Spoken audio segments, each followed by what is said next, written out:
자, 그러면 조선지역의 공납제도를 볼게요. 이 공납이라는 거는 특산물을 갖다가 맞추는 건데, 이게 이제 그 조용주 중에 제일 비중이 높아요. 국가재정이 한 60% 정도 되거든요.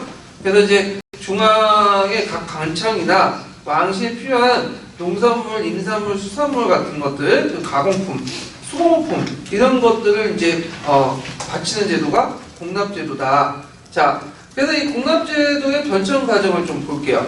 아까 얘기한 것처럼 공납하고 요역은 기준이 똑같다고 했죠.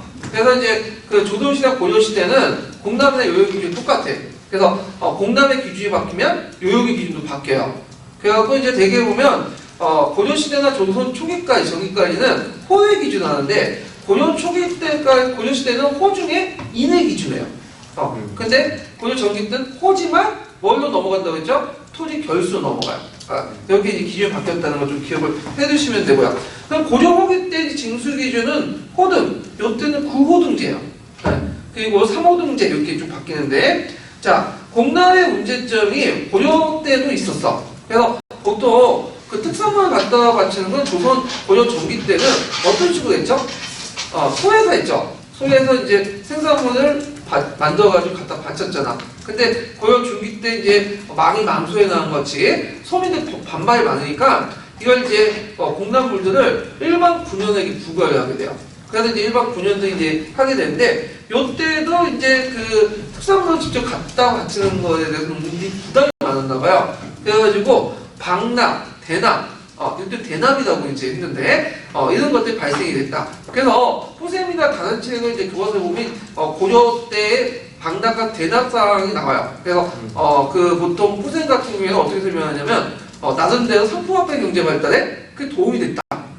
포셈은 이제 방납과 대납을 또 구별시키죠. 대납은 자발적으로 하는 거고, 방납은 반강제적으로 한 거다. 그래서 대납은 허용했는데, 방납은 방납은 이제 뭐냐면, 억제했다. 그런 내용이 있는데 푸셈의 관점이고 방납과 대납을 동일하게 보시면 돼요. 그냥. 예. 그래서 고전시대에도 방납과 대납이 있었다. 그리고 그 폐해도 있었다는 걸 좀 기억을 해두시면 되고요.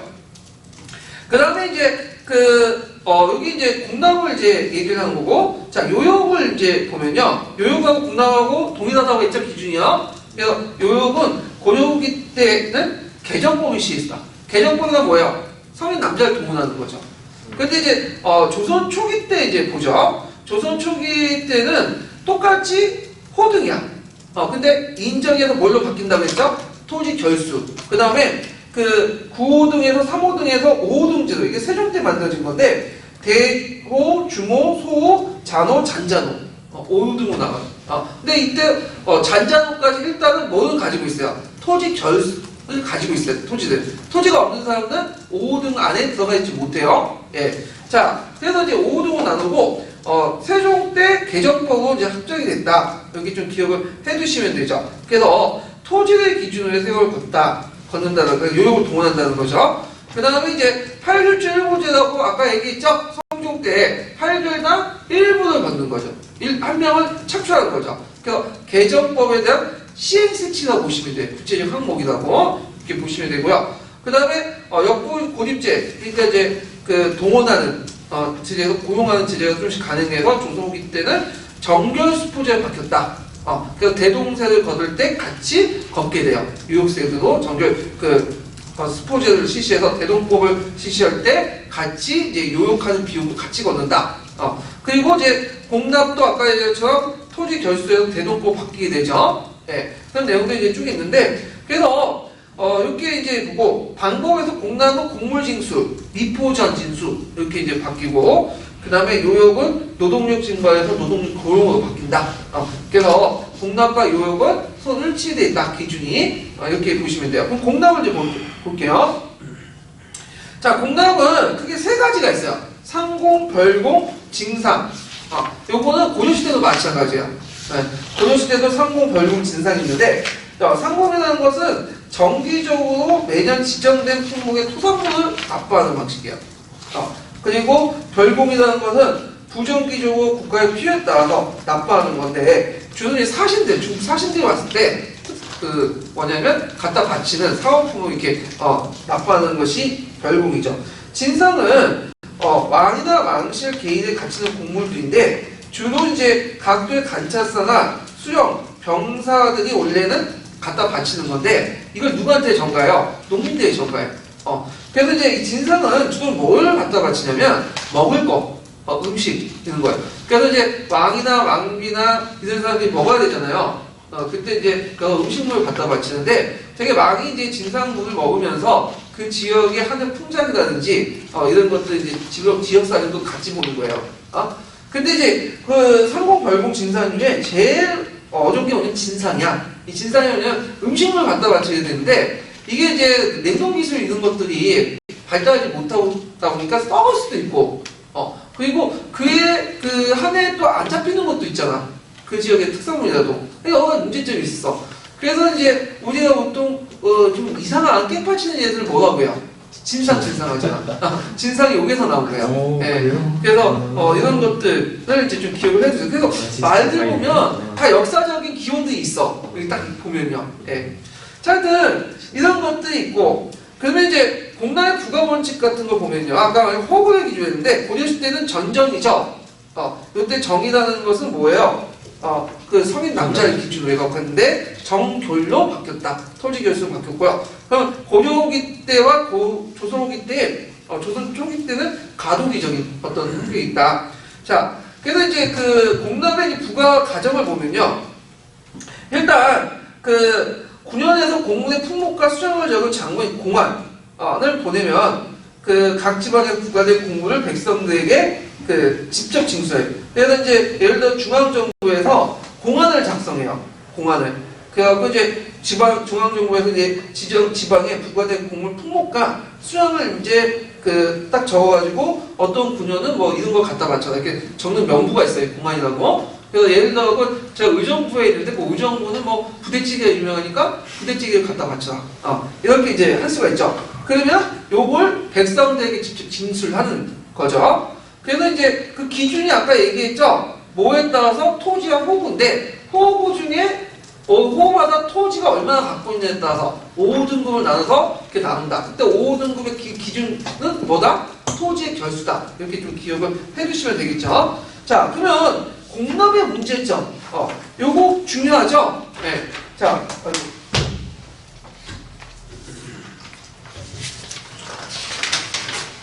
자, 고려시대도 이제 그 문제점이 거의 비슷한데, 박람회. 박람은 이제 고려시대부터 나왔는데, 아까 얘기한 것처럼 이제 직접 갖다 바치면 제일 좋은데, 한 해에 따라서 그때마다 특산물이 나오지 않을 때도 있고, 부족할 때도 있잖아요. 그리고 농민들이 바쁜데, 그 특산물 일일이 바칠 수 없죠. 그러니까 이제 그걸 대신한 업자들이 이제 등장해요. 그게 박람업자들인데 이 박람업자들이 누구하고 결탁하죠? 지방 관료들이나 중앙 관료들하고 이제 결탁을 해갖고 그냥 일종의 독점을 내. 그리고 대신 갖다 바치는 대신에 그만큼 수수료는 되게 많이 먹죠. 그러니까 둘을 갖다 바치면 수수료 둘을 떼요. 어떨 때는 배꼽이 더 클 때가 있어. 그런 문제점이 이제 일어났죠. 그래서 이제 그 조선시대의 박람업자 폐해 때문에 그 유민들이 많이 발생을 해요. 그래서 그 박람이 그 밑에 있는데, 자, 박람이라는 개념은 아까 백성들을 대신해서 공물을 대납하거나 수를 받는 건데 국가에서 금지했다. 그렇지만 그 대납은 좀 일정좀 허용했다. 그래서 이제 푸셈이 이제 견해요. 푸셈은 박람하고 대납하고 구별하거든요. 박람은 금지했지만 대납은 인정했다. 이렇게 했지만 실제적으로 뭐 인정하든 인정하지 않든 간에 간접적으로 계속 지속이 됐고 정치 권력과 이렇게 유착이 돼 있어요. 예. 자, 박람의 원인을 보면 공군의 종류와 수량은 국가의 소유된 걸 기준으로 책정하기 때문에 생산되지 않은 토산물까지 부과하는 경우가 있고 그것을 농민들이 외지에 가서 납부를 해야 돼. 시간이 없겠죠. 그래서 예전에는 생산됐지만 생산되지 않은 부분도 많겠죠. 그리고 그 한 해 또 생산되지 않는 것도 있겠죠. 예. 그 다음에 두 번째는 뭐냐면 한 지방이 직접 공납이 가능한 물품이라도 국가의 소유와 공납시가 맞지 않을 경우가 있어요. 예를 들어 가을에 생산하는 물품인데 국가에서 여름에 요구해요. 그 경우에 그 다음에 또 수송의 어려움, 비용 그거 갖다 바치는 어려움 등등등 해가지고 이런 문제들이 박람업자들 생겼고요. 그럼 박람업자들 어떤 식으로 이제 했냐? 일단 대신 납부해주고 수술 땡겨 붙여서 착취하고 그 다음 자기가 직접 납부를 하려고 해도 이 방납업자는 지방관리도 하고 관리도 하고 밀착됐기 때문에 그 지방관리를 안 받아. 품질이 떨어진다고 안 받아. 이걸 이제 뭐라고 하냐면 정태라고 해요. 정태. 그래서 이런 것들을 이제 여러 가지 이유에서 이제 방납이 계속 행해졌고 그 폐단들이 많이 발생이 됐다. 그 외에도 이제 두 번째로는 그 공납의 문제점은 국가의 재정이나 이런 것들 부족할 때 이게 이제 올해 거 다 받았으면 거기 끝나는 게 아니라 다음에 걸 또 앞당겨서 받아요. 1년, 2년치 계속 앞당. 그러니까 한 해에 두 번, 세 번 계속 받는 거야. 이걸 뭐라고 하냐면 인납이죠. 인납. 그 다음에 공납의 문제점의 세 번째 특징이 뭐냐면 공납부과 기준의 이중성이야. 아까 말했지만 조선전기 때는 호를 기준해서 5호등을 기준해서 그 호가 가지고 있는 토지 정결을 바탕으로 해서 걷는다고 했죠. 그러니까 기준이 호인지 정결인지 왜요? 기준이 2등급이죠. 두 개잖아요. 그다음에 그러니까 이제 관리에 따라서 호의 기준을 거둘 수 있고 결수에 따라서 거둘 수 있어. 그래서 이런 문제점 때문에 나중에 호등이 없어지고 뭘로 통일시켜버린다?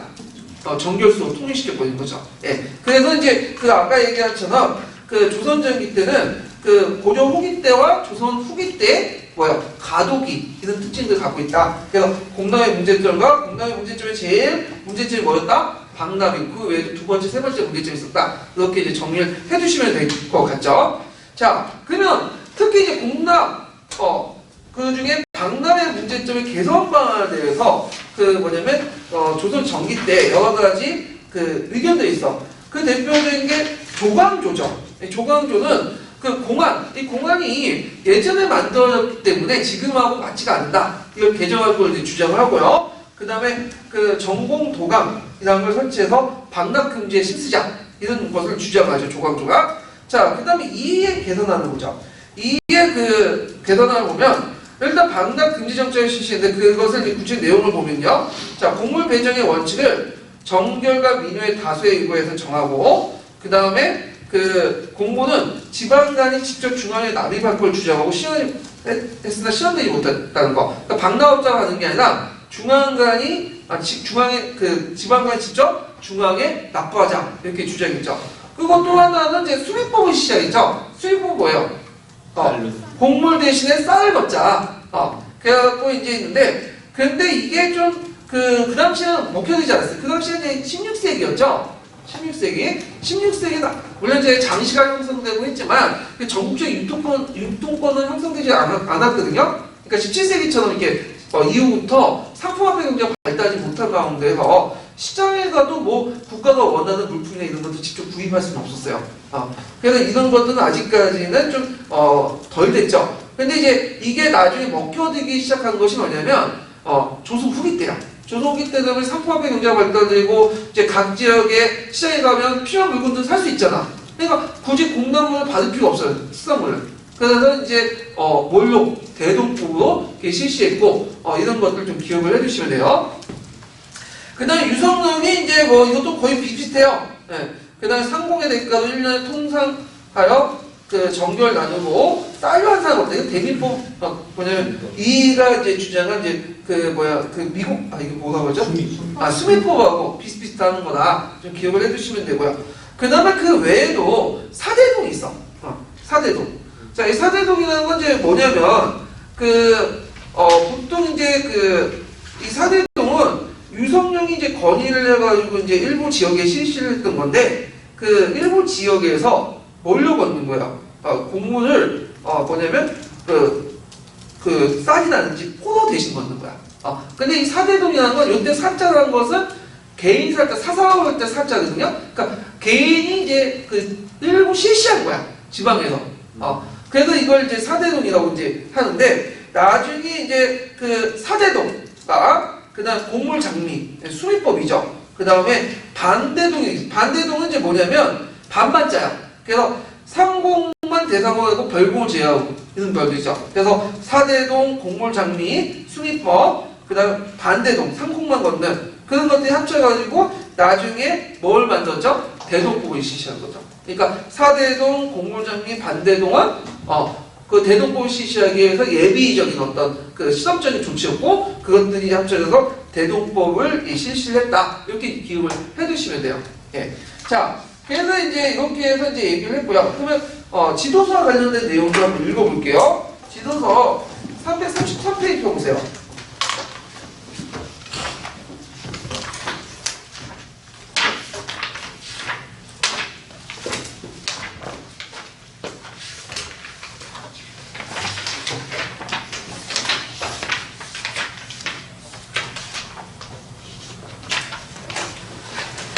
자, 333페이지. 거기에 보면 공납이 있죠. 예, 공납. 그래서 그 공납 부분에 대해서 쭉 설명을 했으니까 한번 읽어보시고요. 그러면 공납 과정에서 이제 그 문제점 부분이 중요한 거니까 그 문제점과 대안 부분을 한번 읽어볼게요. 334페이지 그 두 번째와 세 번째 내용 한번 읽어볼까요? 그러나 이때 정비된 공납제는 그러나 이때 정비된 공납제는 그 제도 및 운영 과정에서 몇 가지 문제점을 내포하였다.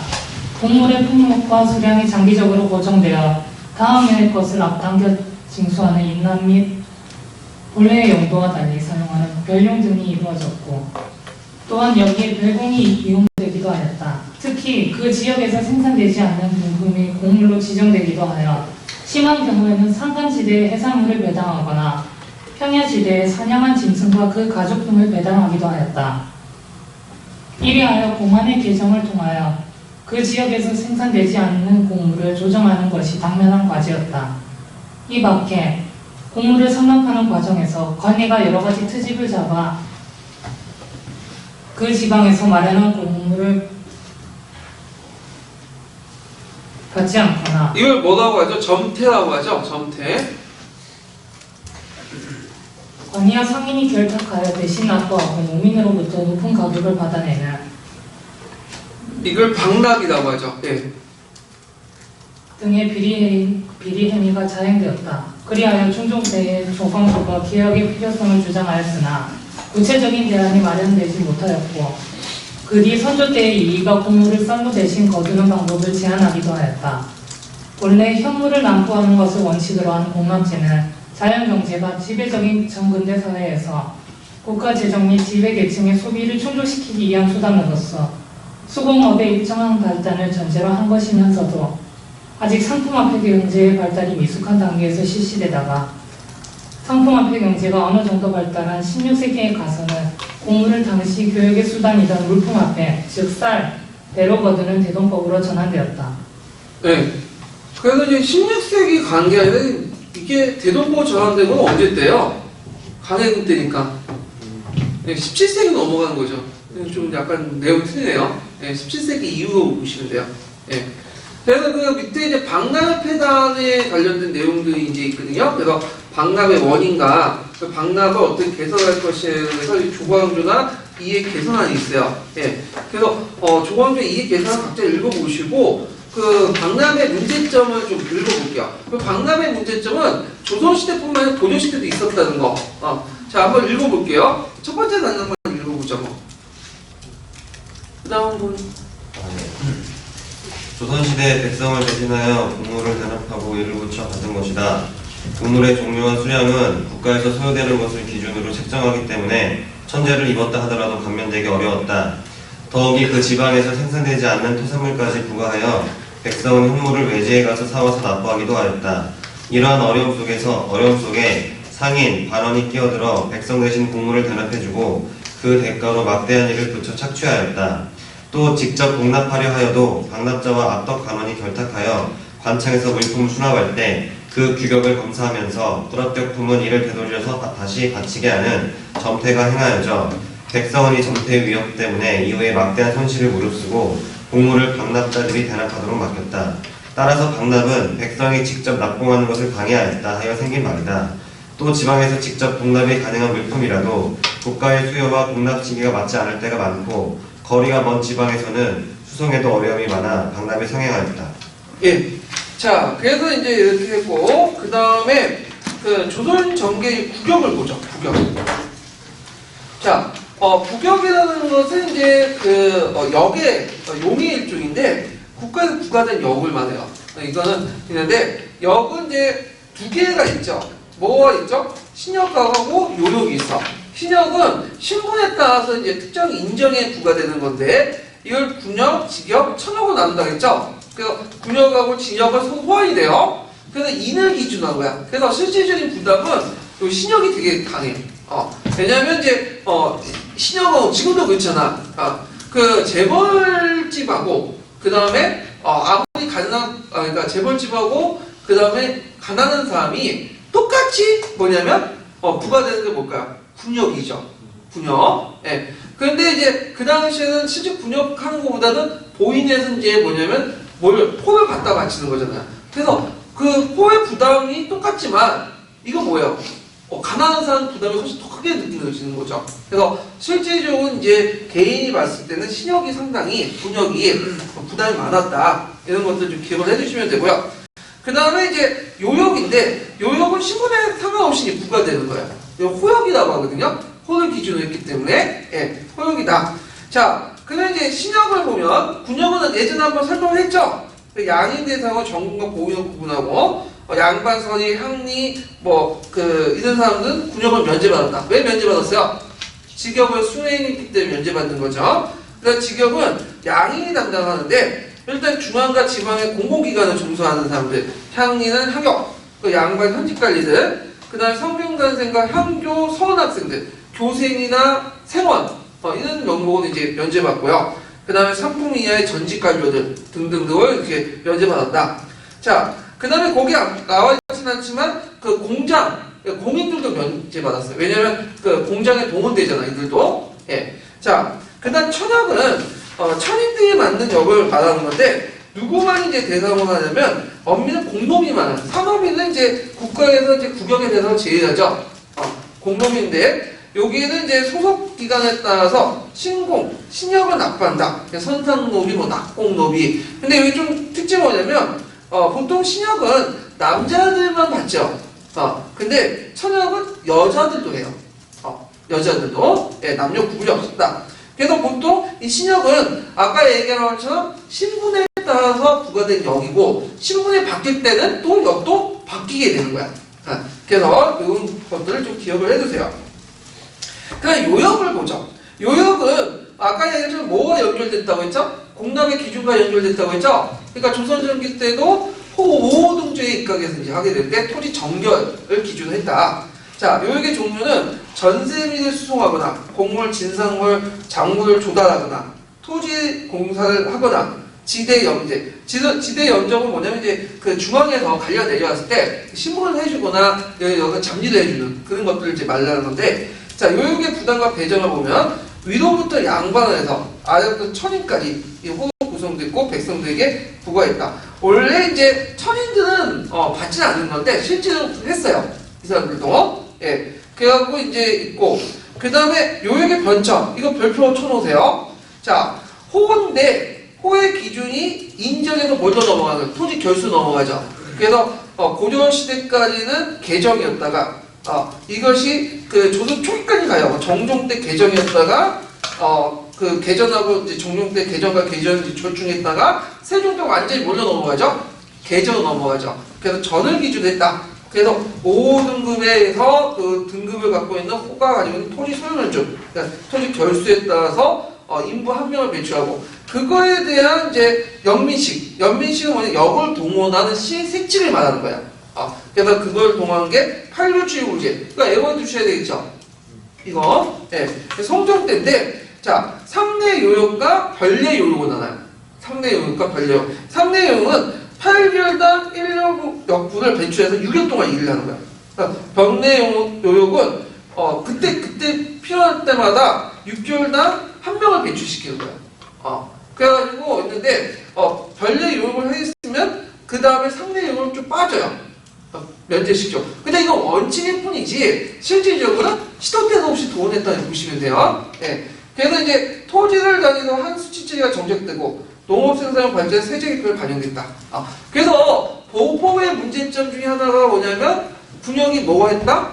유효화됐다고 이제 보고 있잖아요. 그 중에 뭐냐면 그 당시 요역을 왜 동원 못했냐?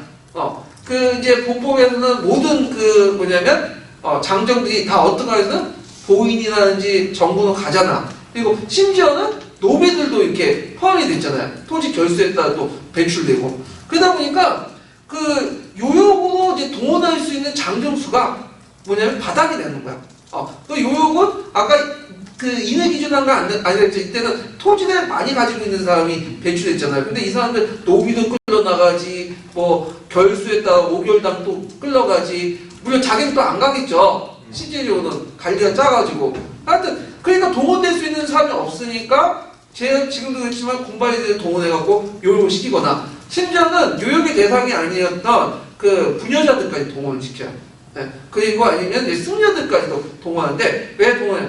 너네들 해주면 그 돌촉제 그 이제 발급을 시켜주고 물론 그때 폐지됐지만 실제로 이제 발급을 해주고 허용도 해주고 그래서 동원을 승려들 이런 등등등 해가지고 이제 이런 문제점이 일어났다 보시면 되겠죠. 그 다음에 대동법 실시 요역. 자 아까 이제 대동법은 뭐와 관련된 거라고 했죠? 공납과 관련된 거라고 했죠. 근데 공납하고 요역의 기준이 동일하죠. 공납의 기준이 바뀌면 요역의 기준도 바뀌잖아요. 그때 이제 대동세를 거둘 때 자벽세도 같이 걷어요. 그래서 이때부터는 정결화되면서 토지 결수세 안전이 정착되면서 대동법과 포함이 돼. 그리고 이제 이때는 이제 그 동원하는 체제보다는 인부를 모집해서 임금을 지불하고 하는 모립제와 고립제 이런 거 바뀌었다. 이걸 정결수포제, 정결, 결을 해가지고 이렇게 부과되거나 이걸 버는 세금 가지고 인력을 동원하는 고집제, 그 다음에 모집제 형식으로 되어 있다. 그래서 두 가지 사례를 제가 들었죠? 첫 번째가 뭐예요? 영조가 청계천 공사할 때, 그 주설 작업할 때 돈을 줬고요. 두 번째는 정조가 하성을 건설할 때 돈을 줬죠. 그래서 하성을 건설할 때 그게 빨리 할 수 있었던 거는 뭐 거중기라고 하지만 실제 거중기는 한 대밖에 없었어. 그거보다 뭐야? 돈 주고 동원했기 때문에 그게 제일 중요한 거예요. 일을 시키려면 그냥 공짜로 해달라면 안 해. 사람 심리가 열정페이 한다고 해서 그 하겠어요? 불만감 많지? 근데 돈을 주면 왜? 어떻게든 할 거 아니야. 그래서 이제 그 유명한 할리우드 스타들은 평상시에는 막 먹고 막 살 부둥부둥 찌다가 돈 한 1억씩 2억씩 준다면 어떻게 돼요? 그냥 빼잖아. 여러분도 저 돈 준다면 어떻게 해요? 맞아요. 다이어트하고 막 할 거 아니에요. 돈 딱 생각하고 그게 제일 중요한데 저희한테. 그래서 대원군이 그 경복궁을 할 때 왜 그 욕을 먹었냐면 돈 없이 그냥 동원했기 때문에. 만약 그때 돈 주고 하면 욕 얻어먹지 않죠. 주변에 일자리 창출한다고 되게 좋아했겠죠. 예. 자, 하여튼 그런 내용들 좀 기억을 해두시면 되고 요역과 관련된 부분을 한번 읽어볼게요. 지도서 335페이지. 자, 그 요역부가 관련된 내용인데 한번 좀 잘 읽어볼까요? 다 중요한 내용들이네. 분역은 예전에 한번 읽어봤으니까 요역 한번 읽어볼게요. 요역은 그것이 적용되는 일의 내용에 따라 전세 및 수송, 공물, 진상물, 작물의 조달, 토목공사, 지대, 영접 등 크게 4종류로 구분되었다. 초기에는 인정의 수에 따라 일꾼을 내도록 했으나 1428년부터 토지 소유 면적을 기준으로 하여 호를 5등급으로 나누어 일꾼을 내게 하는 개정법으로 바뀌었다. 1471년 영민식을 제정하여 토지 8결을 단위로 한 사람의 일꾼을 내도록 하는 8결출 일부제를 법제화하였다. 이로써 요역은 다른 조세와 함께 토지를 단위로 한 수취 제도의 하나로 자리잡게 되었다. 농사 기술의 발전으로 토지를 놀리지 않고 매년 경작할 수 있게 된 농업 생산력의 발전이 세제 개편에 반영된 것이었다. 그러나 운영 과정에서 법제적 규정과는 달리 지방 간의 임의로 증발되는 경우가 많아 농민을 괴롭히는 무거운 부담의 하나가 되었다.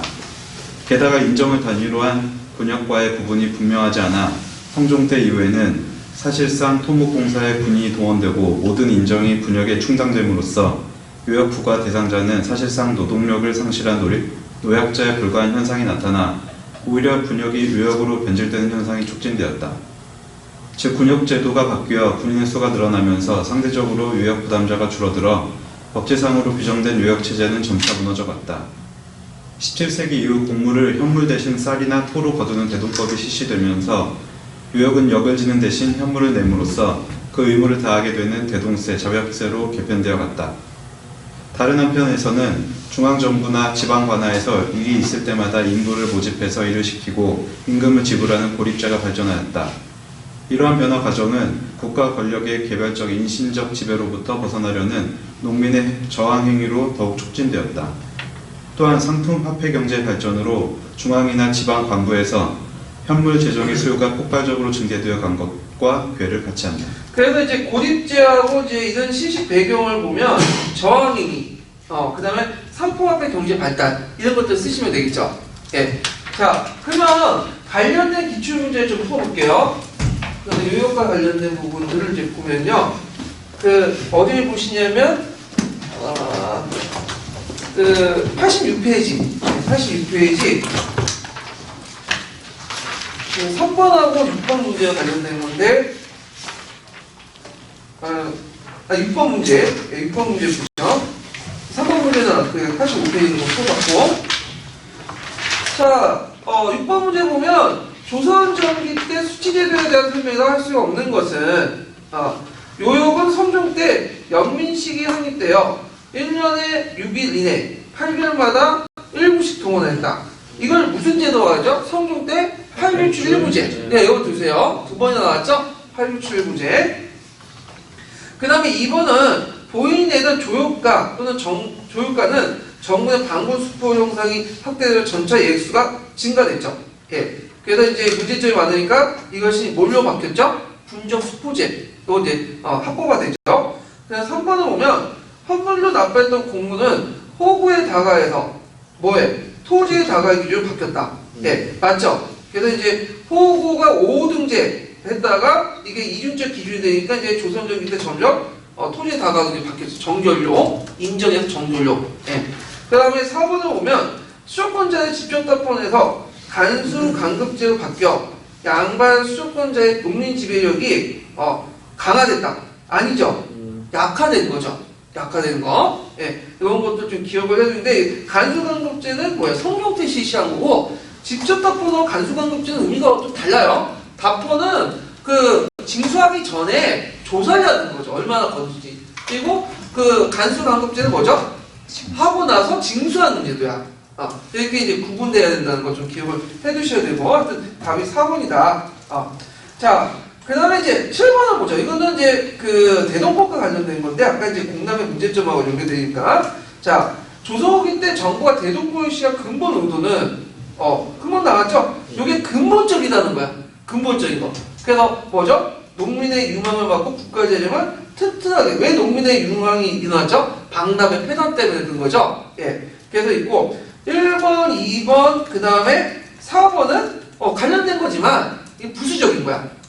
이런 것들 답이 3번이 된다. 이렇게 이제 보시면 되는데 이런 근본적이고 제일 중요하고 그런 거는 좀 주관이 많이 들어가고 시험 내는데 문제 많을 것 같아. 저도 근본적이고 뭐 중요하고 제일 중요한 이런 문제 안 내요. 예. 왜냐면 말들이 많아. 그래서 있는데 나중에 이제 시험 문제 내시면 알겠지만 자기가 생각해가지고 내는 것보다는 그냥 교과서에 있는 것을 내는 게 제일 안전빵이다. 예.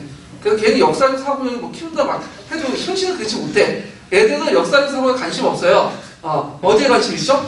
자기 점수에 관심 있어. 그래서 현실하고 이제 이상하고는 괴리가 있는데 하여튼 이 근본 의도는 이런 거는 좀 좋은 문제는 아닌 것 같아요. 제 생각은요. 자, 그래서 이렇게 해서 이제 구경을 한번 받고 자, 그 다음에 뒤에 넘어가고, 이제 양산과 평면의 경제활동 보죠. 여기에서는 그렇게 문제 나온 건 없는데, 일단은 이제, 그 시대 사회성을 좀 볼 필요는 있어가지고, 이제, 집어넣거든요.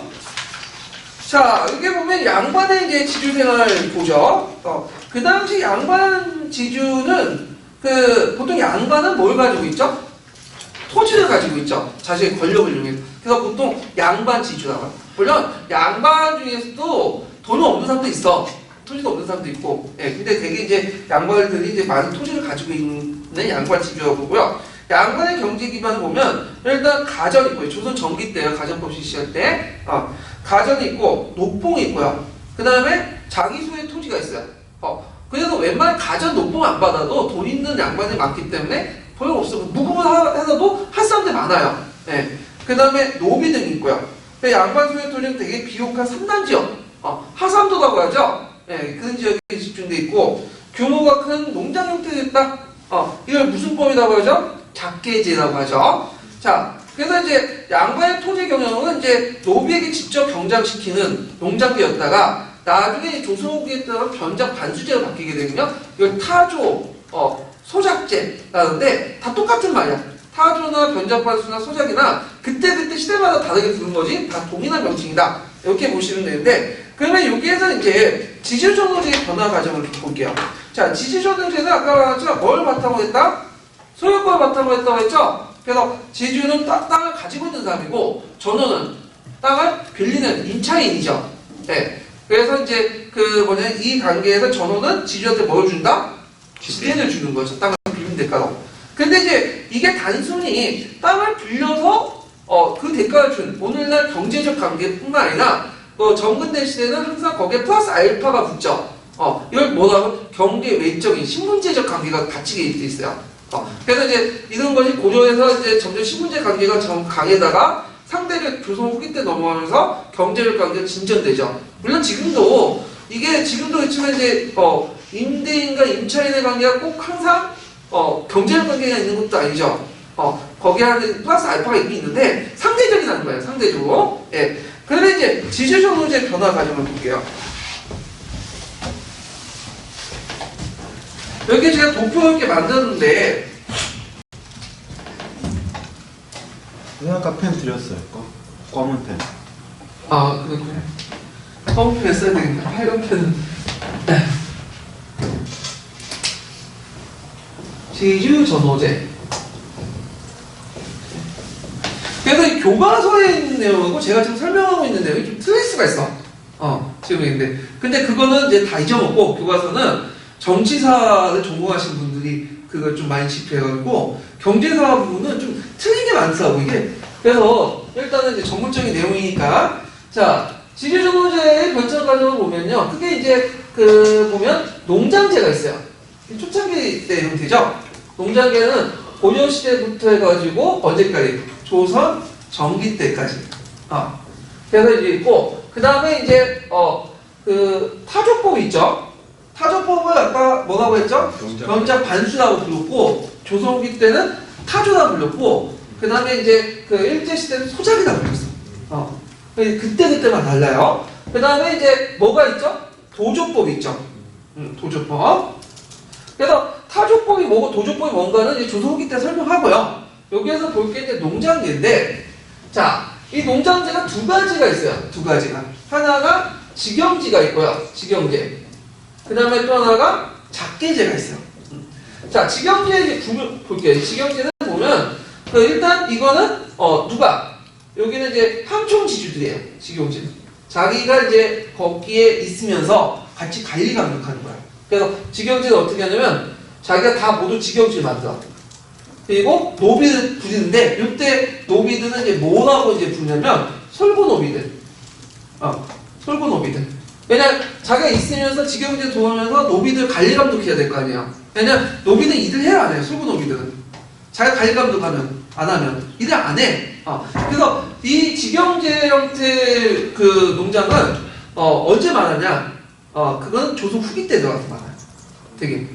그래갖고 그림에 보면 누가 이렇게 앉아갖고 양반 꼭 담배 물고 있고 거기에 여러 가지 머슴들이 막 일을 하잖아요.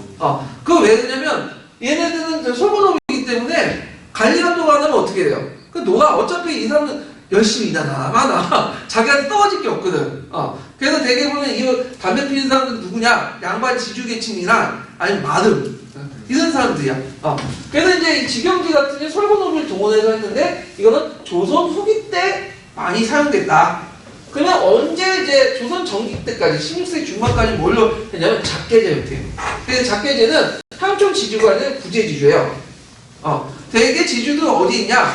서울이나 다른 지역에 있어. 대도시에 있어요.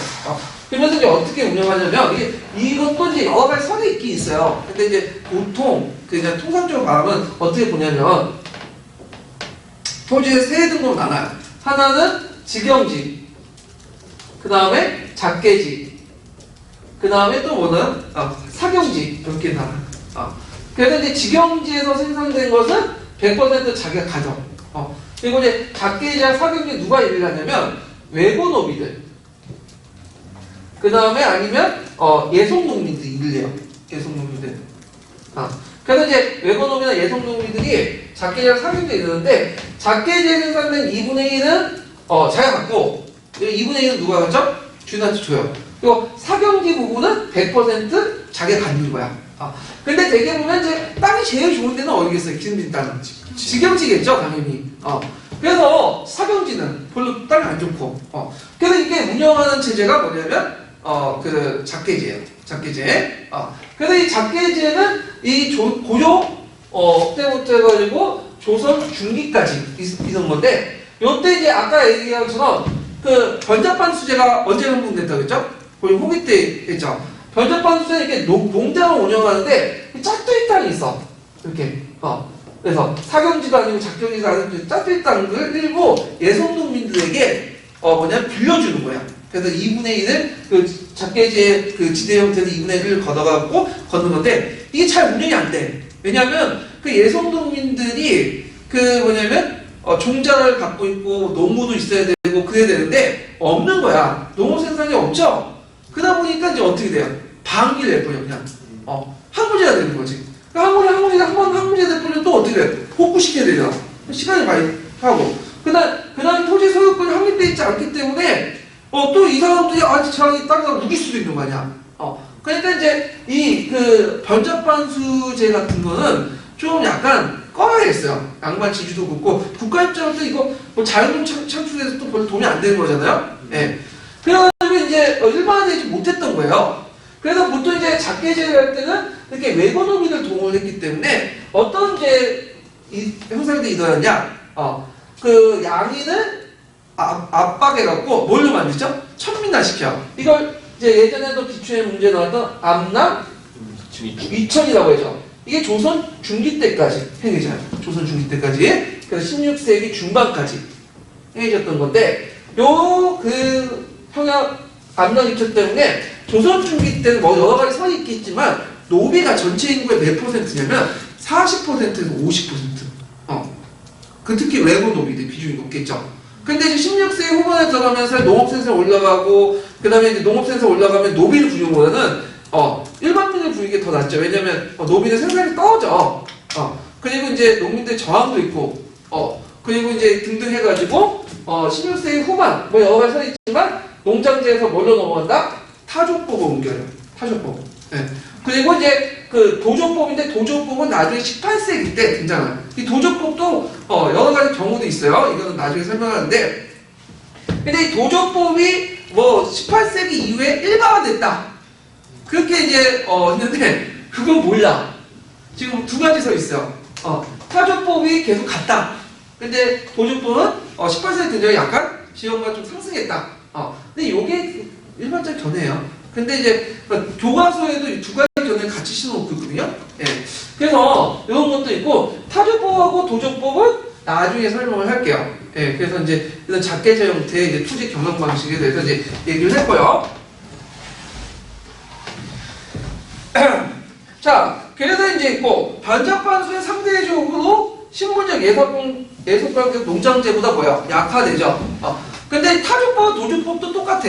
상대적으로 이제 도조법이 뭐죠? 경제적 관계죠. 그러니까 우리가 이게 신분적 예속 관계, 경제적 관계가 강화됐다는 거는 오늘날 기준으로 딱 이렇게 디지털식으로 이렇게 딱 구분해서 보는 게 아니라 도시가에서 보는 게 아니라 전에 있는 제도보다 상대적으로 그렇다는 거야. 그런 것들 기억을 해주시고요. 자, 그래서 농민생활 변화를 이제 한번 보죠. 이거 교과서 읽고 넘어갈게요. 123페이지 이성규.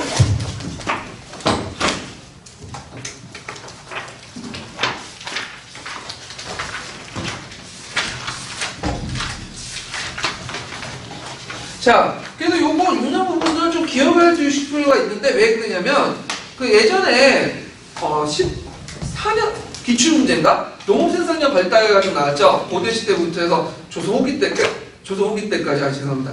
조선 후기 때에 그 농업 경제 발달사항 나오는데 그 농업생산력 관련된 조선 전기 부분과 관련된 부분이에요. 한번 읽어볼게요. 요거 이제 읽어보시면 알겠지만 고려 시대 때의 고려 후기 때의 어떤 농업생산력 변화와 연결돼 있어요. 네. 자, 그래서 비상교육 123페이지 내용을 읽어볼게요. 예. 어디? 123페이지에 어디 읽어요? 아, 농본주의 경제정책과 농본. 조선은 유교적 민본 정치의 핵심이 되는 민생 안정을 위해 농본주의 경제 정책을 내세웠다. 건국 초부터 토지의 개간을 장려하고 양전사업을 실시하여 경지 면적이 증가하였고 새로운 농업 기술과 농기구를 개발하여 민간에 보급하는 등 농업 생산력을 향상시키고자 하였다. 조선 정부는 농사직설과 금양장록 등 농서의 과정을 통해 농업 기술의 발전과 성과를 종합 정리하였다.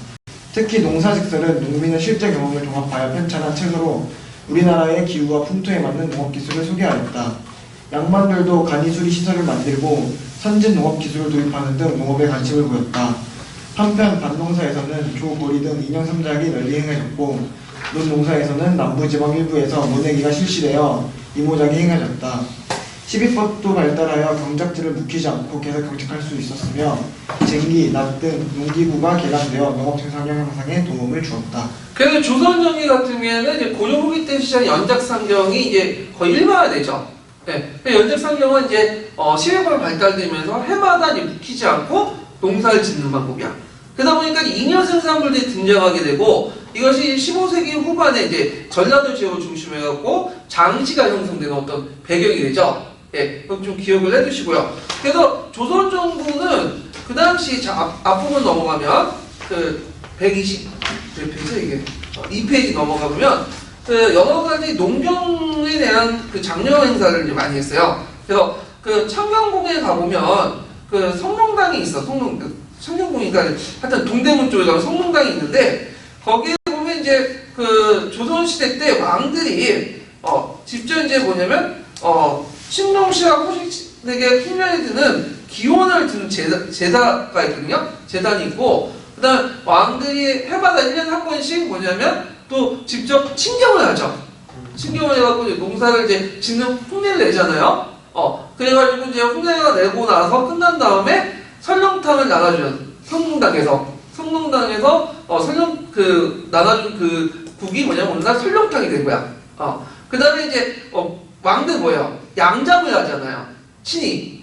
그 양장은 뭐예요? 비단 생산과 관련돼 있거든요. 이 비단이 상당히 중요한 거니까. 그래서 정부가 이제 그 비단 생산을 활성화시키기 위해서 그 비단을 어디에서 나와요? 누에서 나오죠. 누에는 뭘 먹고 살아? 뽕나물 먹고 살잖아. 그러니까 상나무를 곳곳에 심었어. 그래서 상나무를 심어서 국가가 관리 감독을 한 게 뭐냐면 이제 지역을 잠시라고 하거든요. 그래서 오늘날 잠시라는 말 있죠. 거기 나온 거야. 그래서 잠실, 잠원동 그런 거는 예전에 그 국가가 뽕나무를 관리 감독했던 지역을 잠시라고 했어요. 지금은 특정한 지역명이지만 그래서 이 잠실동, 잠원동의 기운이 다 거기에 나온 거예요. 예. 그래서 이렇게 이제 국가가 농경에나 양장 같은 걸 널리 보급하려고 했다. 그리고 토지조사 사업도 했죠. 이걸 뭐라고 하죠? 양전 사업이라고 하죠. 그래서 그 밑에 123페이지 보면 그 양전 사업들이 쭉 나와 있는데 양전과 관련된 건 지도 327페이지와 328페이지에 있어요. 그러니까 그냥 각자 읽어보시고 여기에서 양전은 몇 년을 하냐? 20년마다 한 번씩 해요. 20년마다. 근데 이거는 20년도 한 번 하는 거는 그냥 규정이고 실제로 30년, 40년, 어쨌든 100년마다 한 번씩 해요. 그게 왜 그러냐? 양전 한 번 할 때마다 돈이 많이 들어가. 그래갖고 이제 좀 힘들었죠. 그리고 양전의 목적이 뭐냐면 소유권을 확인하는 목적이 있는 게 아니에요. 뭐가 있죠? 조세를 징수할 목적이 있어. 네. 그래서 소유권 확인은 양전, 약을 통해서 하는 게 아니라 문계나 개인 간의 문서를 통해서 이제 확인되고 국가 권력 개입을 안 해. 근데 이 소유권 확인에서 국가 권력을 할 양전은 할 목적으로 이제 한 건 소유권 확인의 목적으로 한 양전 사업은 언제 실시했죠? 강무개혁 때 강무양전이죠. 네, 그건 뒷부분에 얘기하고요. 근데 이제 정근대 시대 때 양전은 소유권 상관없다. 그런 걸 좀 기억을 좀 해주시면 될 것 같아요. 자, 그러면 이제 한번 보죠. 자, 농민생활 변화 보면 이제 아까 읽은 것처럼 정부가 개간 사업, 각종 수의사도 합충하고요. 수차를 보급하려고 했는데 그게 잘 안 됐다는 거. 우리는 이제 예전에 수차가 보급이 안 됐다고 했죠. 노력은 했어. 근데 왜? 땅의 고지가 높기 때문에 안 돼. 중국과 일본은 그래서 수차보다는 뭘로 하냐면 보호 있죠. 그래갖고 높은 데서 낮은 쪽으로 이렇게 내려가는 보나 언전 같은 걸 개발하려고 했고, 그래서 또 얘기했죠. 농사짓설이나 금양장독 같은 것들 했죠. 이건 뒷부분에 얘기하고요. 그래서 사람들은 농업에 관심이 많아서 본을 만들고 중국의 강남 농업 기술을 도입했다. 그래서 사람들이 적극적인 그 보고를 통해서 이양법 같은 것도 조선일 때 일반화됐다. 근데 우리나라에서는 풍토 강남 농법이 맞지가 않아. 왜냐면 가무장이 한 곳에 집중적으로 하잖아요. 그러다 보니까 저수지가 이제 많이 만들지 않은 이상은 강남 농법이 일반화되지 못했는데 굳이 그걸 하려고 했던 사람들이 그냥 사인되죠. 그리고 본을 왜 만들려고 했어요? 누가 대항하기 위해서? 홍구파들. 그래서 홍구파들은 간석지, 9년 단위 인력을 통해서 언전을 개발하거나 이런 식으로 이제 자기 세력을 확대시키려니까 지방사인들은 그 조그만 이제 하루들을 막아서 만든 본을 만들기 시작했다. 이렇게 기억을 해두시면 되겠죠. 그다음 농업의 형태 변화는 아까 얘기한 방론사에서 2년 3작이 널리 시행했고, 그다음 농농사에서 모내기 보고 남부 지역의 일부에서 이모작이 이제 가능했고요. 보통 이모작은 이양보가 관련돼 있어요. 이양보 같은 경우에는 보통 모를 직접 심는 게 아니라 뭐예요? 조파를 만들어갖고 옮겨 심잖아요. 그러면 그 기간 동안 3월, 4월 동안은 뭐 어떻게 된가? 밭이 놀잖아, 논이. 그러니까 논을 밭을 만들어가지고 보위를 뿌리든지 그렇게 이제 해서 걷거든요. 그래서 중국도 많잖아요. 중국도 이양법이 보급되면서 이모작이 보급이 돼요. 언제 보급되시죠? 당나라 중기 때 널리 확산된 거는 송나라 때죠. 그러면 동시에 이양법도 이렇게 이모작과 같이 이제 했다. 자, 그 다음 목화 재배는 이제 의생활 계산됐다. 그 큰 공을 했던 사람이 문익전이죠.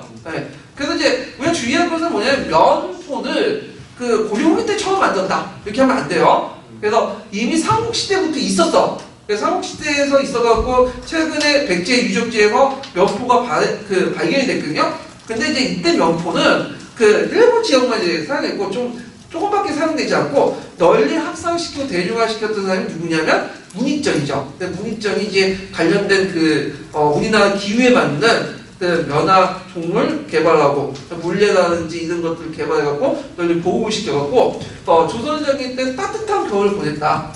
예전에는 이제 사람들이 추우면 이제 마포 같은 거는 공기가 막 찬 공기가 어떻게 쏙쏙 들어오잖아. 그래서 마포에다 종이를 잇대가지고 이렇게 하거나 이렇게 했는데 이제는 따뜻한 면 옷을 입었다. 그래서 조선적인 때 일본에 수출하는 많이 큰 비중이 있는 물건 중에 하나가 면포였어요. 면포.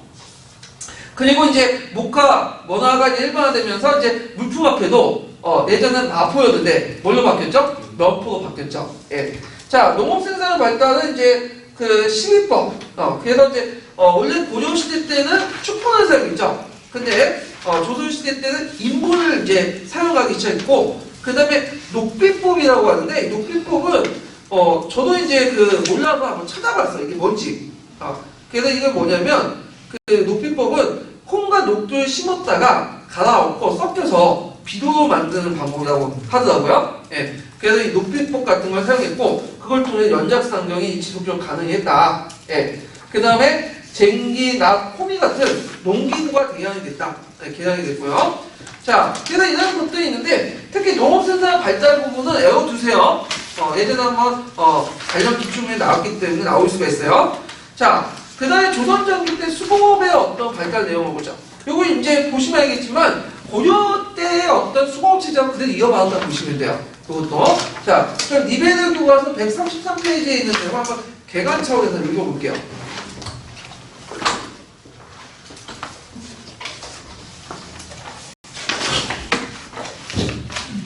자, 수공업과 상업활동을 통제하다 한번 읽어볼까요? 수공업과 상업활동을 통제하다. 조선 전기에는 수공업 통제 정책에 따라 관영 수공업이 발달하고 민영 수공업은 미약하였다. 정부는 장인들을 공장 안에 등록하고 중앙 관청과 지방 관청에 배속하였다. 수공업자들은 1년에 몇 달 동안 교대로 관청에 나가서 관청의 수용품을 제조하여 납품하고 식비를 받았다. 국역이 끝난 수공업자들은 물품을 만들어 자유롭게 판매하고 세금을 냈다. 16세기에 들어 구역제가 해이해지고 상업이 발전하면서 관영 수공업은 점차 쇠퇴하였다. 농본 억상 정책과 성리학적 경제관 때문에 상업도 부진하였다. 정부는 종로에 대규모 농가인 시전을 조성하고 이를 상전에 임대하였다. 시전 가운데 명주, 종이, 옷이, 어물 등을 파는 점포를 유기전이라고 하였다. 정부는 평시설을 설치하여 시전 상인으로부터 세금을 징수하고 도량형과 물가 등을 감독하였다. 예. 자, 그러면 이제 내용을 보죠. 먼저 이제 그 간형수공업 체제부터 이제 볼게요. 자, 간형수공업 체제는 그 예전에 한번 고려 시대에 설명한 적 있죠. 고려 그대 이어받아서 보면 돼요. 그래서 이제 어떻게 운영하냐면 일단은 모든 공인들을 어디에 등록시키냐면 공장 안에 등록을 시켜. 그래가지고 이제 그 뭐냐면 서울에 있는 지역은 전공장, 그다음 지방에 있는 건 외공장이 나가죠. 그래서 이들은 직역을 부과해요. 직역을 부과해서 돌려가면서 일을 시키는데 대신에 뭘 빠지죠? 군역을 빠져. 그러니까 요 사람은 군역을 대신 돌려가서 일을 해주는 거야. 국가에 의해서. 그래갖고 크게 이제 세 집단을 나눠요. 세 집단을 나누고 세 집단을 돌려가면서 윤변제 일을 하는데 가집단이 공역을 담당해요. 그러면 이들은 일정한 양을 할당받아. 그러면 거기 가서 이제 간형수공에 가갖고 일을 대신해줘. 그 경공장, 외공장 가서. 그리고 그 중에 예를 들어 할당만큼 하고 그 나머지 부분들은 공장세를 납부하고 갖다 팔 수 있어요. 그래갖고 이제 이렇게 하고 그 다음에 공역을 담당하는 공인 중에 일부직은 최하직에서 전문 그 간형업자가 있어. 그 고려시에 마찬가지로 이들은 이제 계약을 맺고 그때그때 일을 할 때마다 하는데 양인도 있고 노비도 있어요. 그 대표적인 사람이 누구죠? 장영실 같은 사람이 있죠. 예. 그 다음에 이제 나집단과 다집단은 그 민간에서 이제 그 활동하는 이제 자기가 물건을 갖다 팔죠. 대신 공장사를 잡아요. 그래서 요들은 민영수공업이야. 그래서 또 가집단이 일을 마치면 그 다음 집단이 나집단이 또 일을 하고 나집단이 공역을 마치면 그 다음에 다집단이 이렇게 하고 그러니까 3번째로 운영이 돼요. 그래서 우리가 이 개념적인 간형수공업, 민영수공업 이렇게 구분했지만 실제로 민영수공업에 일하는 공인들이 상당수가 뭘 일한다? 간형수공업을 동원해서 일을 했다. 뭘 대신해서 동원된 거죠? 군역을 대신해서 동원을 해준 거야. 빠지는 대신에. 자, 그러면 이제 이들이 이제 그 직역이 군역과 연결되어 있기 때문에 당연히 군역을 변화시키면 변화가 되면 직역도는 어떻게 돼요? 변화가 되겠죠. 그래서 초기 때는 이렇게 이제 3번째로 동원을 했는데 중기 때 바뀌겠죠. 왜냐면 이때 이제 뭐가 실시됐죠? 군족 수포제가 실시했잖아. 그럼 이들도 뭐가 되는 거야? 포를 납부하고 대신 빼줄 수 있죠. 이걸 뭐라고 하면 납포장이라고 해요. 그래서 포를 납부해. 그러면 포를 받고 국가가 공인을 고용하는 거야. 전문 공인들. 예. 그 다음에 후기세는 이제 장인세를 납부하고 빠지죠. 완전히. 장인세를 납부하고. 심지어 이제 장인세도 납부하지 않아도 돼. 왜냐면 이제 이때부터 이제 돈을 가지고 이제 뭐죠? 국가가 집 사는 거죠. 그래갖고 이제 후기 때 들어가면 그 국가가 이제 그 공인을 사는 것이 아니라 이제는 그 돈을 가지고 시장에 필요한 물건을 사오는 거야. 그리고 다만 이제 무기라든지 돈 있죠. 그걸 만들 때 이제 수공업자들만 국가가 직접 운영하는 거죠. 그래서 이렇게 바뀌었다. 그러면서 이때부터 이제 그 간형수공업은 무기나 이런 걸 특수 업종을 제외하고는 다 뭐다? 민영수공업이야. 그래서 이 사람들이 이제 점촌을 형성하거든요. 점촌은 뭐냐면 같은 물건을 만드는 사람들이 모여 사는 거야. 그래야지 서로 협력도 되고, 또 뭐냐면 분업도 잘 될 거 아니야. 그래서 조선후기 때는 점촌이 발달됐다. 이런 것도 기억을 해두시면 될 것 같아요. 그래서 이제 이런 내용들 이제 있고요. 요거는 거의 대부분 이제 뭐냐면 그 고려 때하고 비슷하다 보시면 돼요.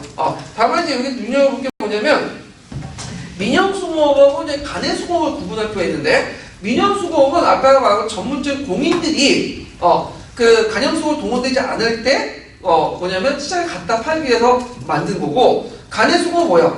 주로 자급자족이 필요한 아녀자들이 이제 만든 거죠. 아니면 이제 포를 납부해야 되니까 세금 대납으로 이런 것들을 만들어 이제 사용했다. 그 다음에 이제 조선시대 때도 사원수공업의 그 영향이 있어요. 그래서 물론 고려시대보다는 그 뭐냐면 비중이 적어졌지만 그 사원수공업이 있어갖고 제지, 제면, 양조, 그 기와, 이런 것들 만들어 갖다 팔았다. 이렇게 이제 보시면 되겠죠. 자, 그럼 관련된 지도서 내용 한번 찾아볼게요. 지도서 336페이지 보세요.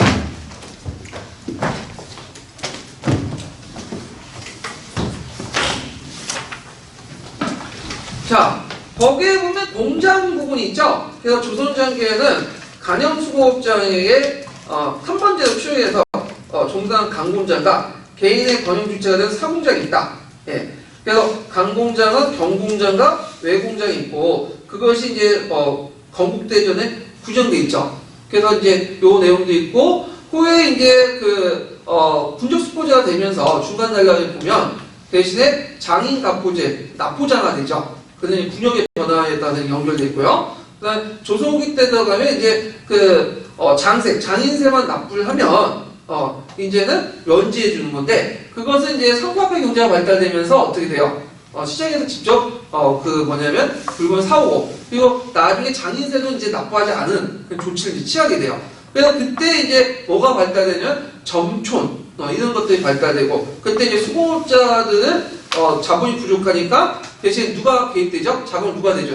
상인들이 개입되죠. 상인 물주들이. 그래서 선대리 생산 방식이 이제 일반화됐다. 이 내용들이 좀 있는데요. 자, 그럼 어디를 읽냐면요. 336페이지 두 번째 단락하고 세 번째 단락, 마지막 단락 읽어볼게요. 잔정제도. 장적제도에 의한 작업동원 체제인 조선 전기의 공장제는 16세기 이후 조선 정부의 지배체제가 해이해지고 재정 사정이 악화하여 광범한 관영 수공업 체제를 유지하기가 어려워졌다. 특히 재정 확보를 위한 구역제의 변화는 장인의 구역 노동에 의거한 관용 수공업을 급속히 사라지게 했다. 즉 군역제의 근거를 둔 공장제가 1년에 무명 3필 또는 2필을 받고 이력을 낸데지는 장인 갑포제로 일반화되면서 많은 장인이 구역 노동에서 벗어나 장포를 납부하는 납포공으로 변하였고 정부는 그 장포를 재원으로 삼아 사장을 고용하는 형태로 관영 수공업이 변질되어 왔다. 여기에다 대도법의 실시로 동네 관장이 만들어 선납한 물품을 공인이 시장에서 구입하여 조달하면서 관영 수공업은 결정적으로 몰락하였다. 이와 같이 무기와 진상 물품을 제조하는 일부 관영 수공업만이 겨우 유지되는 가운데 구역 노동에서 벗어난 관장은 자영 수공업에 종사하거나 상위 자본이 경영하는 민간 수공업체에서 공용 장인으로 일할 수 있게 되었다. 대동법의 실시 관영 수공업의 붕괴로 상대적으로 늘어난 시장 수요 때문에 점 또는 점촌이라 불린 시장의 민영 수공업장은 조선 후기에 와서 더욱 발전이 촉진되었다.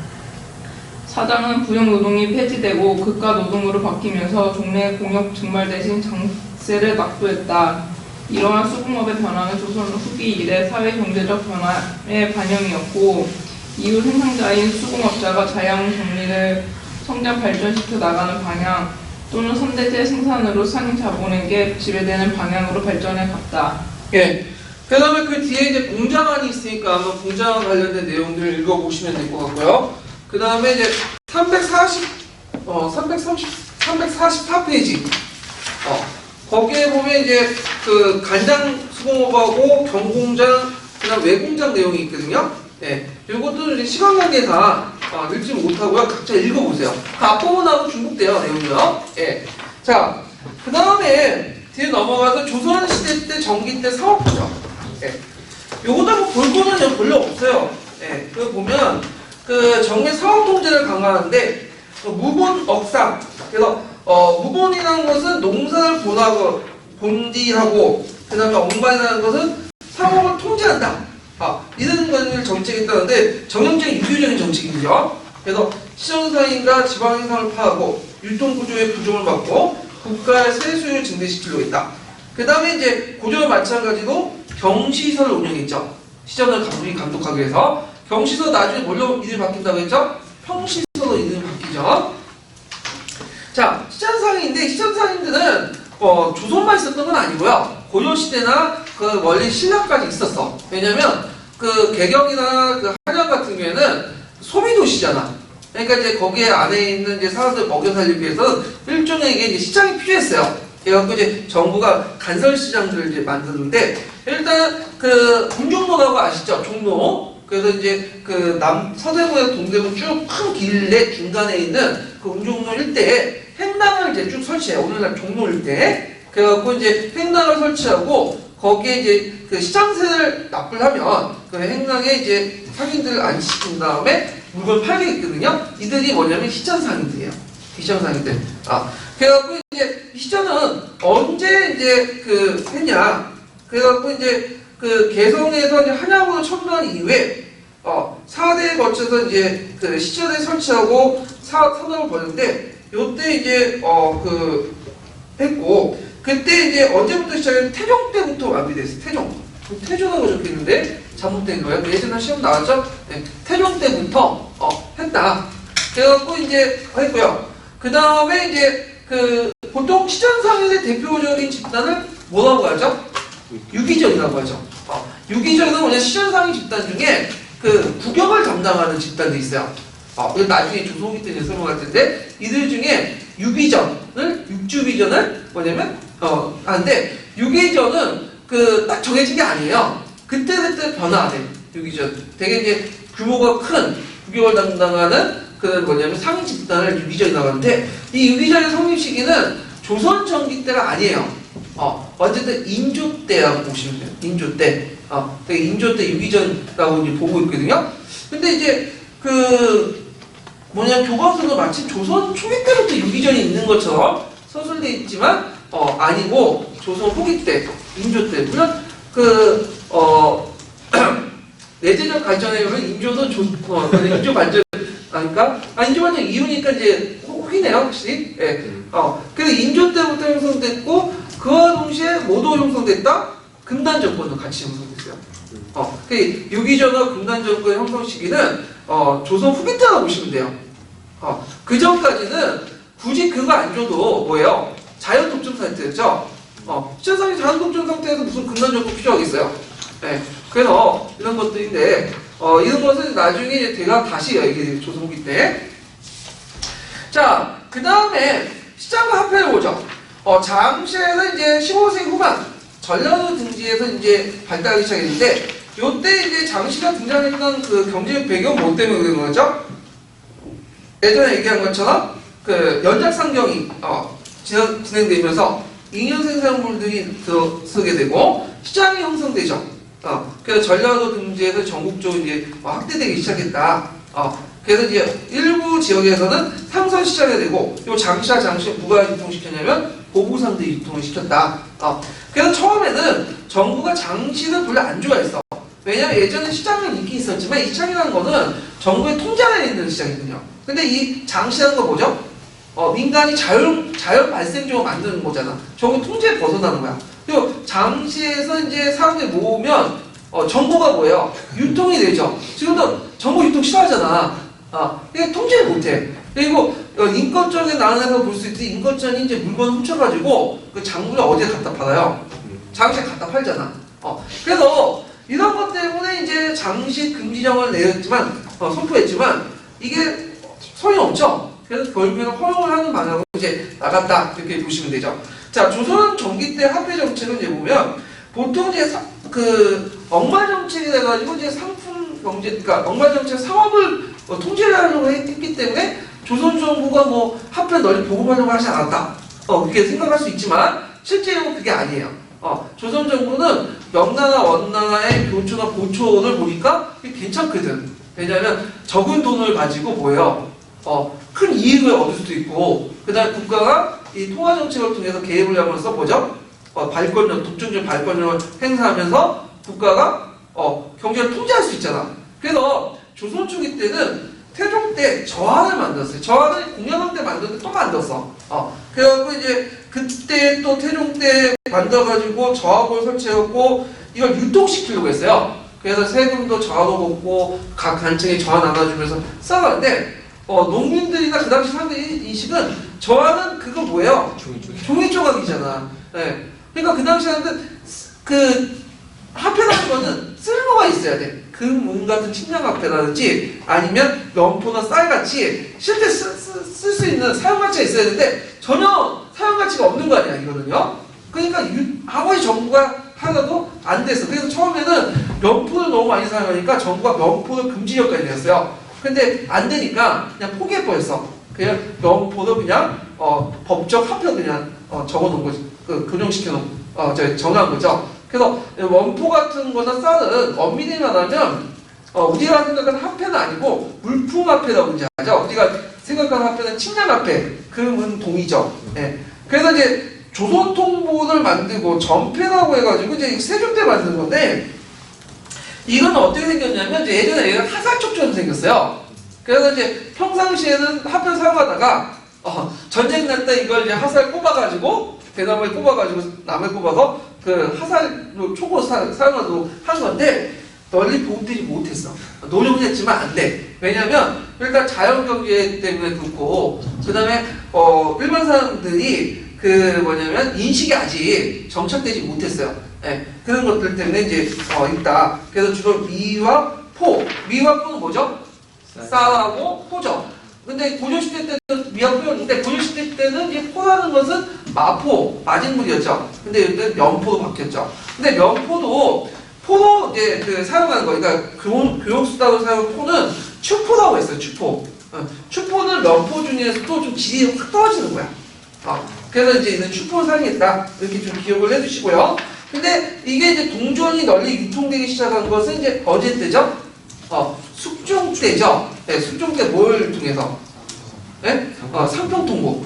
이렇게 이제 그때 일반화되기 시작했다. 이렇게 이제 보시면 되겠죠? 그때는 거꾸로 정부가 동전이 널리 유통돼서 정황이 일어나니까 동전 못 쓰게 하려고 했지만, 그것도 안 되니까 이제 또 면포를 폐지시키고, 유일한 이제 법파로서 뭐 만든 조선통보가 아니라 상평통보를 인정하게 되는데, 이 부분은 조선 후기 때 또 얘기를 할게요.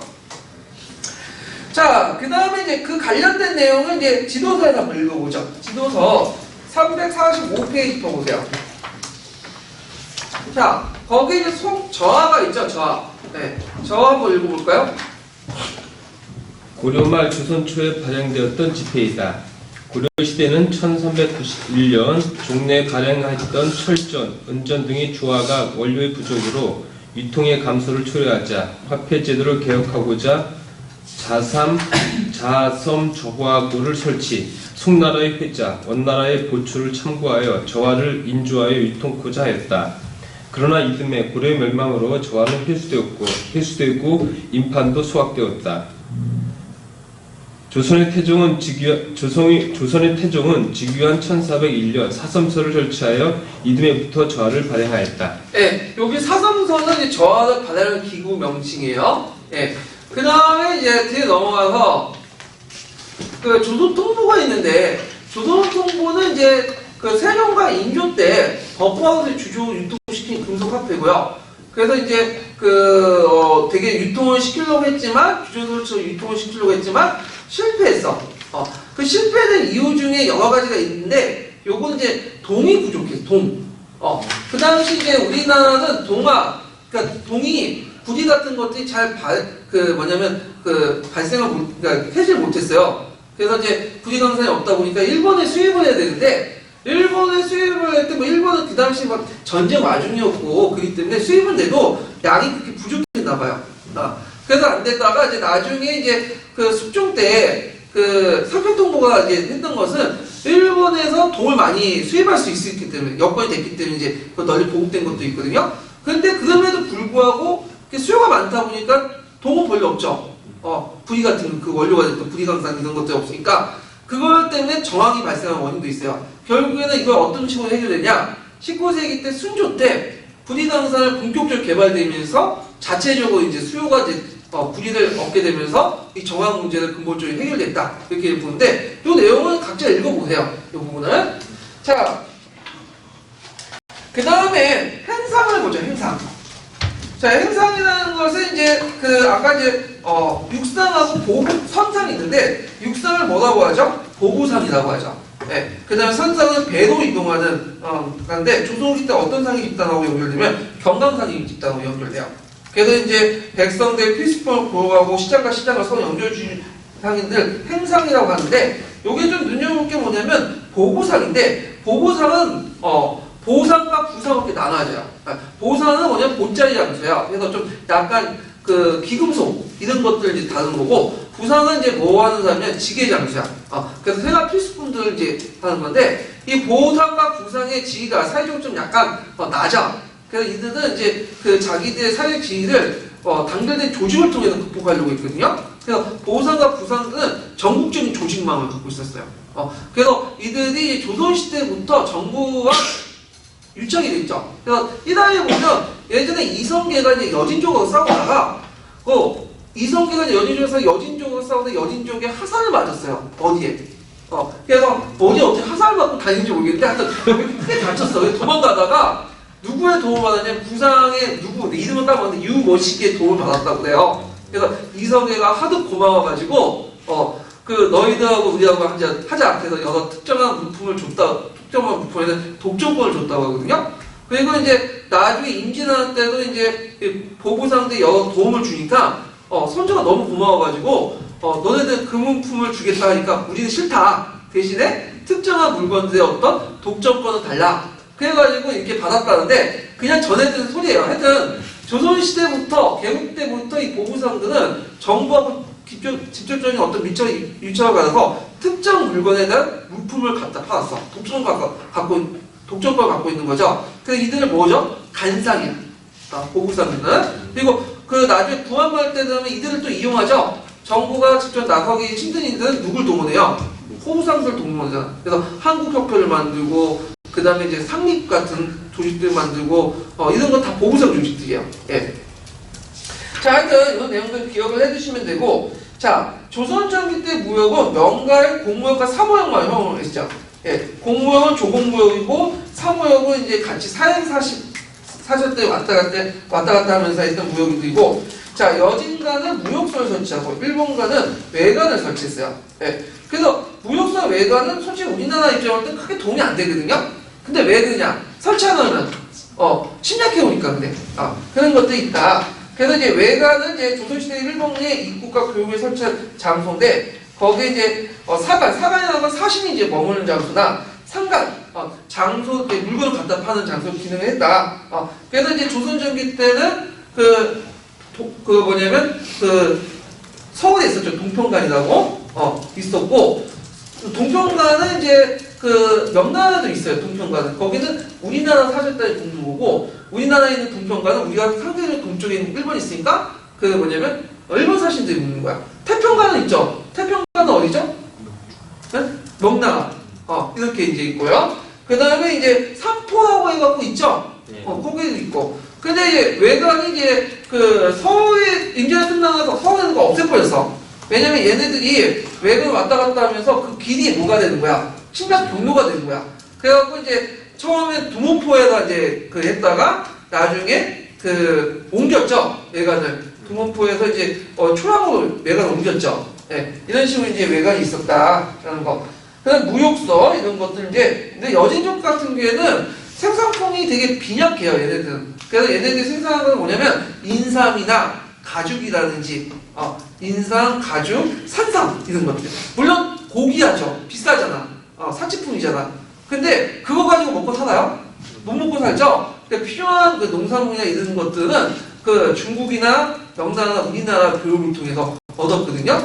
그래서 나중에 청나라가 등장하고 나서 명나라 관계가 끊어지잖아요. 그때 우리나라를 쳤던 이유가 뭐냐면 생활 필수품 얻기 위한 거야. 그래서 무역소를 좀 설치해달라, 시장을 여달라. 그래갖고 이제 일어난 건데 이건 나중에 좀 얘기를 할게요. 예. 그래서 이 내용들 좀 기억을 해두시면 되고 관련된 지도서 내용을 좀 볼게요. 지도서 340페이지 펴보세요.